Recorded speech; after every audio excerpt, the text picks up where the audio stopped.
Oke, sudah bisa, Bu. Bisa share screen terlebih dahulu.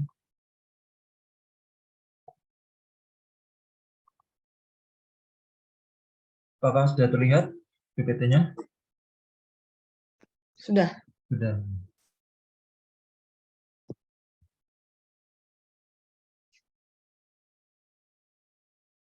Bismillahirrahmanirrahim. Assalamualaikum warahmatullahi wabarakatuh. Waalaikumsalam. Selamat pagi semuanya teman-teman. Apa kabar?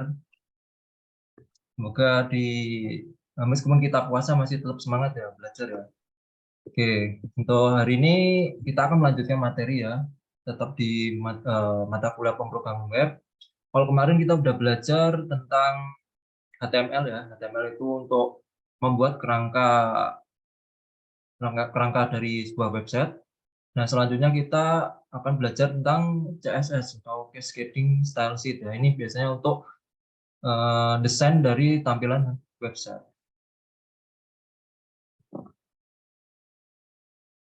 Oke, nantinya setelah teman-teman belajar dari materi ini ya, CSS, nanti teman-teman bisa memiliki kemampuan yang pertama bisa menjelaskan atau menyatakan kembali definisi dari CSS ya. Jadi teman-teman harus paham ya apa itu CSS, lalu fungsi atau kegunaan CSS itu untuk apa. Nah, nanti setelah belajar materi ini teman-teman harus bisa ya untuk punya kompetensi yang pertama.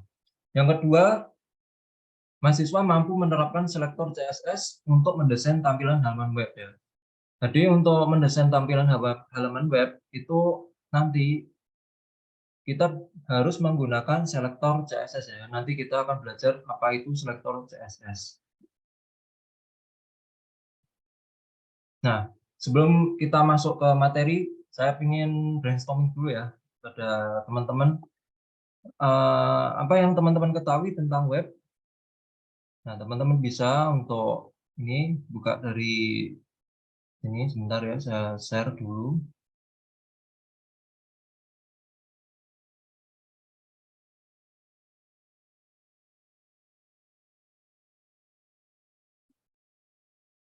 Ini saya share.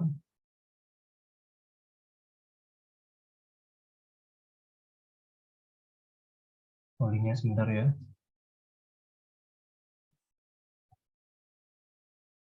Linknya ada di. Bentar, saya cari semua.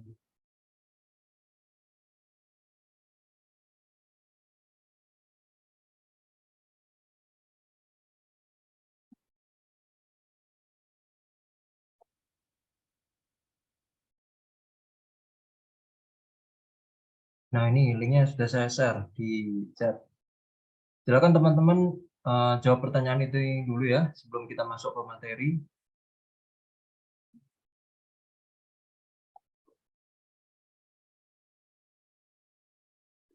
Oke, salah satu atau dua mahasiswa boleh. Saya ingin tahu ya kemarin nih teman-teman belajar pemrograman web itu sudah dapat apa aja gitu. Nah, bisa misal tahu web itu oh dari tampilan Pak, oh dari desainnya, oh nanti dari web itu ada form gitu ya. Coba teman-teman gali ya apa yang kemarin teman-teman pelajari. Silakan bisa dituliskan ya yang sudah saya share ini di menti.com.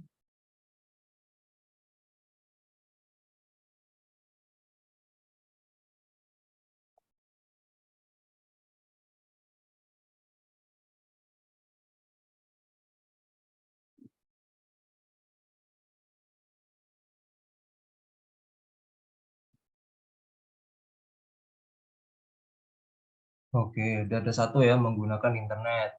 Oke, satu lagi mungkin dari Mbak Husna atau Pak Ikhwan atau teman-teman yang lain silakan.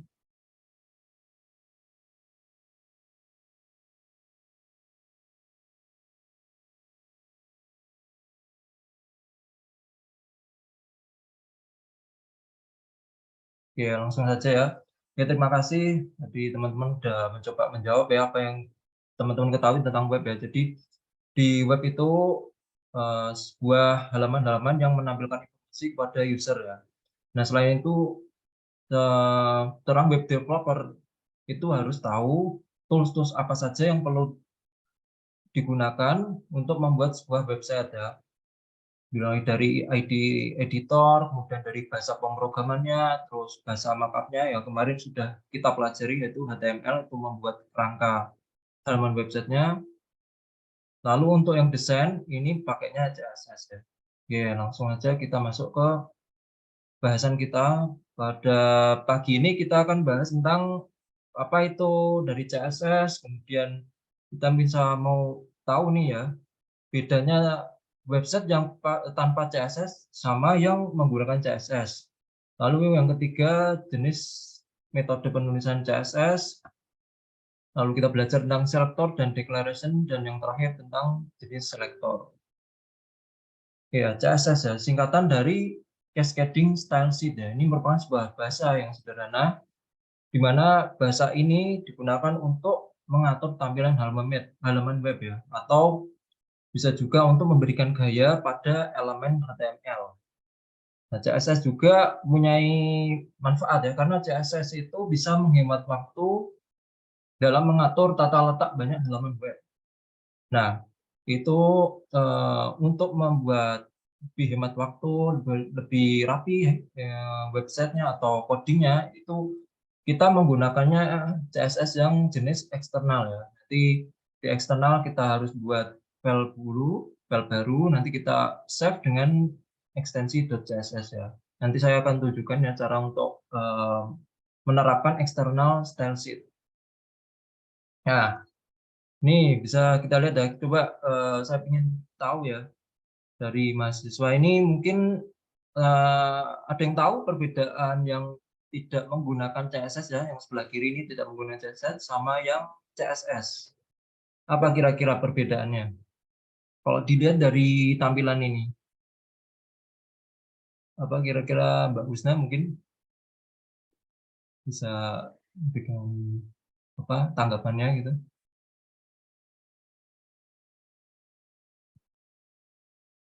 Atau Mbak Reza mungkin ya? Bagaimana Mbak? Kalau dilihat dari Gimana Pak tampilan, tadi Pak? bedanya antara tanpa CSS dengan CSS ya, dari tampilan website ini, bedanya apa kira-kira? Kalau yang hijau itu lebih menarik kayaknya Pak. Ya, hijau lebih menarik. Yang sedangkan yang sebelah kiri, Polos aja gitu yang kayaknya. polos ya. Ya betul ya. Kalau kita tidak menggunakan CSS, itu tampilan websitenya monoton ya. Istilahnya tuh tidak eye-catching atau nggak enak tuh kalau dilihat. Beda dengan CSS ya. Di CSS itu kita bisa memberikan desain pada halaman website, lalu kita bisa memberikan style ya, seperti memberikan warna, kemudian mengatur tata letak ya, tata letak, memberikan jarak antara teks itu ya, dan masih banyak yang lain ya. Jadi manfaatnya sangat baik ya untuk menggunakan CSS. Oke, terima kasih Mbak Riza. Oke, selanjutnya tentang 3 metode penulisan CSS ya. Jadi untuk membuat file CSS itu ada 3 jenis metode. Yang pertama inline CSS, kemudian yang kedua internal atau embedded CSS, lalu yang terakhir itu external CSS. Kita bahas satu persatu. Nah, ini ya contoh dari penerapan inline CSS ya. Nah, ketika teman-teman mau pakai inline CSS, itu menaruhnya di elemen HTML ya, di halaman HTML. Misal diawali dengan keyword atau kata kunci style, color ini untuk merubah warna, lalu ini nilainya. Nilai misal kita mau mengubah dari heading 1 kita beri warna oranye ya, pakainya orange red. Lalu yang atribut yang kedua kita rubah font weight. Nah, artinya font weight itu kita mencetak tebal dari tulisan ini ya, penulisan CSS inline ini nanti akan berubah warnanya menjadi oranye. Lalu penulisan CSS inline ini akan bercetak tebal ya, atau bold. Ini ya, inline itu ada di dalam file HTML-nya. Nah, selanjutnya yang kedua, internal. Nah, internal juga masih di dalam file HTML, tetapi untuk peletakannya dari internal CSS itu ada di tag head ya. Tag head, lalu yang keyword kuncinya perlu menggunakan tag style ya. Tag style baru yang di sini kita atur selektor dan deklarasinya. Ini internal CSS ya, peletakannya ada di tag head. Nah, yang terakhir ini eksternal CSS. Nah, eksternal CSS itu sebelum membuat file CSS kita perlu untuk mereferensikan dari file CSS yang kita buat ya. Nah, peletakannya ada juga di head, tapi beda ya kalau tadi pakainya style. Kalau sekarang kita pakai tag link rel style sheet, tipenya text slash CSS href. Href ini adalah lokasi penyimpanan file CSS kita ya. Nah, misal saya namakan file CSS-nya itu style.css. Nantinya kita buat file CSS dulu, lalu nanti dipanggil melalui ini. Nah, untuk tulisannya gimana, Pak? Nah, ini tulisannya di sini ya. Nah, ini tadi setelah saya buat file style namanya file style.css. Nah, nanti selektor dan deklarasinya saya taruh di sini. Jadi ada dua file ya tadi, yang di HTML, yang kedua ada file sendiri namanya file style.css. Oke, ketentuan dasar CSS ya. Jadi teman-teman kalau belajar tentang CSS harus tahu tentang selektor dan declaration. Nah, selektor itu biasanya berupa elemen HTML, bisa P itu paragraf, bisa satu heading, B untuk mencetak tebal, dan lain sebagainya. Elemen HTML dipilih berdasarkan tag, kelas, dan ID. Nah, kita belajar tentang selektor ya. Selektor itu untuk memilih elemen HTML yang akan kita beri gaya atau kita edit gitu ya. Nah, diawali dengan elemen ya, disebutkan elemennya dahulu, lalu diberi tanda kurung buka, lalu ini declaration-nya ya. Ini namanya atribut, lalu ini value atau nilai yang kita isikan ke atribut ini ya. Jadi untuk H1 ini akan memberikan style dengan jika ada tulisan misal tadi inline CSS ya, berarti kita beri warna oranye lalu bercetak tebal. Nah, dan juga untuk multiple selector ya. Jadi banyak elemen kita bisa berikan style dengan tipe yang sama ya. Nah, tadi saya sudah buat H1, misalnya saya buat lagi H2, H3, itu warnanya juga oranye lalu bercetak tebal. Nah, tinggal untuk menerapkan yang selektor yang lain, kita taruh H2, H3 ya, pakai tanda koma. Selanjutnya declaration ya. Declaration itu memuat properti atau atribut yang diberikan nilai untuk diterapkan pada selektor ya. Nah, tadi sudah saya singgung juga bahwa atribut itu contohnya tadi color ya. Color -2 orange red-nya ini namanya declaration ya. Ada penyebutan atribut dan nilainya atau properti ini ya, properti dan value-nya. Lalu kita belajar tentang jenis-jenis selektor. Ada 3, yang pertama text selektor, yang kedua ID selektor, yang terakhir class selektor.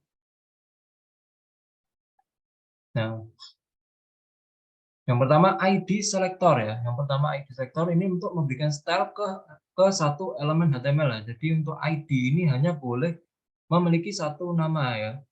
Namanya ID kan mesti unik ya. Jadi nggak boleh ada misal ID profil, terus profil lagi itu nggak boleh ya, harus ada cuma satu ya. Nah, untuk penulisannya menggunakan tanda pagar, ya, tanda pagar. Nah, ini contohnya kalau menggunakan ID, nah ditulis saja untuk atributnya, tulis ID sama dengan nama ID. Nah, misal contohnya seperti ini, saya ingin mengubah dari tulisan ini, tetapi saya beri penanda dulu ya, beri penanda dulu dengan nama heading 1, heading 1. Nah, seperti ini. Nantinya ketika diterapkan di style eksternal atau di inline atau di internal itu tinggal menyebutkan ID-nya ya. Kalau di HTML pakainya tulisan saja, tapi kalau di CSS-nya itu harus pakai tanda pagar ya. Tanda pagar baru kita deklarasikan. Yang kedua, kelas selektor. Nah, kalau ini beda dari ID, sedangkan untuk kelas selektor, kita bisa merubah elemen-elemen HTML yang multiple ya, atau banyak, dan juga bisa berulang kali untuk perubahan elemen HTML-nya. Untuk kelas selektor diawali tanda titik. Kalau tadi ID pagar, kalau sekarang kelas itu titik ya, titik. Nah, ini contohnya. Kalau tadi penulisannya saya H1 ID ya, sama dengan heading 1. Tapi kalau yang kelas selektor itu menggunakan kelas ya, kelas. Nah, lanjut di mana untuk file CSS eksternal atau internalnya, Pak? Nah, cukup diganti tadi yang tanda pagar, ganti tanda titik. Titik. Nantinya ini fungsinya untuk merubah warna ini adalah heading 1 menjadi warna biru. Nah, juga bisa untuk banyak elemen ya, tinggal ditambahkan titik, lalu pilih nama kelas-kelasnya. Nah, misal saya mau punya 2 kelas itu bisa, tinggal heading 1, terus saya buat kelas lagi warna ya, jadi nggak perlu membahas 1 kelas lagi ya, tinggal ditaruh di setelah yang kelas yang pertama. Nah, div. Nah, div itu untuk apa? Nah, karena div itu untuk mengelompokkan perubahan elemen HTML ya. Jadi ada H1, ada P, ada image, itu kita bisa kelompokkan ya. Daripada kita menuliskan satu-satu CSS-nya, kita bisa kelompokkan menggunakan div ya. Oke, sebelum kita melanjutkan selanjutnya, mungkin ada pertanyaan dari teman-teman terkait CSS. Oke, udah paham semua ya. Kalau CSS itu kegunaannya untuk mendesain tampilan halaman website ya. Jadi membuat website itu lebih eye catching ya. Nah, istilah kerennya itu eye catching atau buat enak dilihat gitu ya untuk tampilan websitenya. Oke, saya kira itu untuk pertemuan kali ini. Namun sebelumnya ini ada tugas buat teman-teman ya. Tugas yang kemarin dibuat ya, CV yang telah dibuat sebelumnya kemarin kan sudah buat tentang CV, sudah diberikan juga tabel ya, yang isinya hobi. Nah, sekarang coba teman-teman CV yang masih belum indah ya, belum bagus, itu coba desain ya menggunakan CSS. Nah, pakai metode yang CSS yang eksternal. Oke, kalau udah nanti tinggal dikumpulkan di link nanti yang saya share ya. Oke, kita cukupkan untuk pertemuan ini. Mari kita akhiri dengan baca hamdalah bersama-sama. Alhamdulillahirrahmanirrahim. Terima kasih atas kehadirannya. Kurang lebihnya mohon maaf. Sampai jumpa di pertemuan minggu depan. Wassalamualaikum warahmatullahi wabarakatuh. Waalaikumsalam warahmatullahi wabarakatuh. Terima kasih Pak Rafdhani atas ilmu barunya ini ya untuk kita Ya, ilmukan dari teknik. Assalamualaikum. Ini memang agak berat materinya, apalagi kalau sudah praktek ya. Ya, Silakan Pak memang Wayan. komputer. Ya. Jadi teori apa praktek? Teori Bapak, teori. Masih Oh, teori Pak. teori. Iya. Oke. Kalau teori itu harus banyak hal-hal yang menginspirasi ya, Iya, Pak. yang teoritis mungkin bisa dengan video-video tutorial di Betul. awal kan. Ini banyak sekali kalau saya kira pembahasan mengenai apa yang Bapak jelaskan tadi itu saya kira banyak sekali ya video-video tutorial yang mungkin kalau Bapak sendiri mungkin bisa menelusuri itu sebagai hal yang mudah dipahami oleh kita sendiri, kemudian nanti mahasiswa pasti akan mudah menangkapnya. Nah, termasuk kita nggak perlu menjelaskan hal-hal yang mungkin akan sangat justru menjemukan ya.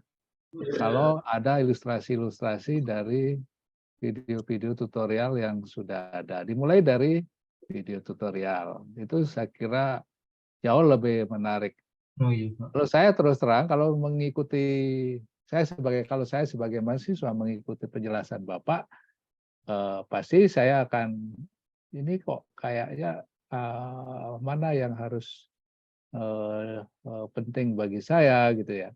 Tetapi kalau ada ilustrasi bagaimana dua HTML sama apa satu tadi lagi CSS, Pak.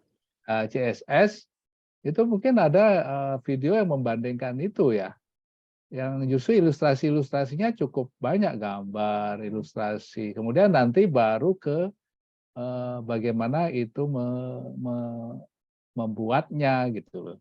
Jadi dia buat terdorong, motivasi dulu lah ya, motivasi dulu mahasiswa supaya dia terdorong untuk wah saya mau buat dengan metode CSS ini nanti gitu. Nah, capaian pembelajaran yang diharapkan apa Pak dengan pertemuan ini? Nah, tadi kan ini teori ya, Pak. Saya Ya. pertama mahasiswa itu harus bisa menjelaskan dan paham tentang penggunaan CSS, Pak. Nah, Yang pertama. penggunaannya itu kan dengan ilustrasi-ilustrasi, tidak harus dengan diceramahkan itu loh maksud saya. Oh, Ilustrasi dengan video, dengan apa ya tadi ada gambar yang membandingkan, itu cukup bahan diskusi itu di kelas. iya, Pak, tadi juga saya Itu berikan justru kesempatan. akan menarik itu. Jadi mereka berpikir Iya. untuk sama-sama kenapa kok itu lebih bagus. Nah itu kenapa CSS lebih bagus kan begitu akhirnya nanti kan. Nah, dia menganalisis sendiri itu. Kemudian kalau ada kenapa CSS itu tampilannya lebih bagus, sebabnya apa, programnya nanti seperti apa harus dibuat. Nah, itulah yang harus diinspirasi dulu ke mahasiswa. Nah, baru jadi menarik gitu. Nah, itu saya kira motivasi penting. Karena kalau tidak, penjelasan Bapak itu nanti banyak yang nggak dengerin itu. Karena sangat menjemukan nanti itu. Nah, kalau begitu dipacu dengan diskusi, membandingkan saja aja udah tertarik gitu. Nah, ini teman-teman juga di kelompok kalau ada direspon dah supaya ada kelihatan interaksi. Benar-benar pertanyaan pemantiknya itu membuat kita memberi respon atau tidak gitu loh. Iya, Pak, tadi udah, Pak. Saya. Ya, itu sudah sudah bagus tadi itu makanya engagement peserta itu menjadi bagian penting dari pembelajaran. Jadi pembelajaran itu tidak hanya just deliver ya, hanya mengantarkan sesuatu kemudian, tapi lebih interaktifnya yang lebih penting karena melibatkan mental emosional mahasiswa untuk belajar, bukan hanya mendengarkan saja. Kalau sudah mulai dia hanya mendengarkan saja tanpa mencermati, tanpa melihat, tanpa menganalisis, tanpa berpikir, nah itu sama dengan teacher center jadinya nanti. Ya, saya kira itu Bu Eva, makasih. Baiklah Pak Wayan, terima kasih. Lanjut.